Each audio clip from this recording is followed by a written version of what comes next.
তিনিচুকীয়াত কৃষক অধিকাৰ দিৱস পালন। প্ৰাক্তন প্ৰধানমন্ত্ৰী ইন্দিৰা গান্ধীৰ মৃত্যু দিৱস আৰু প্ৰাক্তন গৃহমন্ত্ৰী চৰ্দাৰ বল্লভভাই পেটেলৰ জন্মদিন উপলক্ষে আজি নিখিল ভাৰত কংগ্ৰেছ কমিটিৰ নিৰ্দেশত কৃষক অধিকাৰ দিৱস হিচাপে উদযাপন কৰা হয়। বিজেপি নেতৃত্বাধীন কেন্দ্ৰ আৰু ৰাজ্য চৰকাৰৰ কৃষক বিৰোধী নীতি তথা আইনৰ বিৰুদ্ধে তিনিচুকীয়া কংগ্ৰেছ ভৱনতো ৰাতিপুৱা 10 বজাৰ পৰা 12 বজালৈ সত্যাগ্ৰহ তথা অন্নশন কাৰ্যসূচী ৰূপায়ণ কৰা হয়।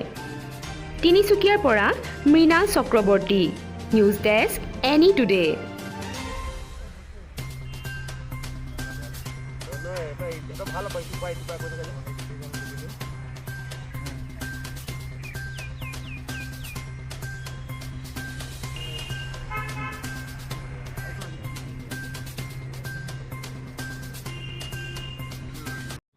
আজি দেশৰ দুজন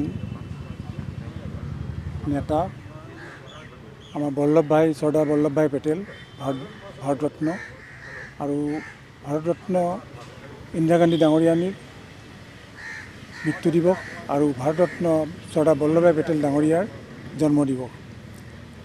আজি দেশত যি কৃষকৰ ওপৰত যি অত্যাচাৰ হৈছে, যি কৃষক বিৰোধী আইন দেশৰ এই চৰকাৰখনে বিজেপি চৰকাৰখনে প্ৰণয়ন কৰিছে,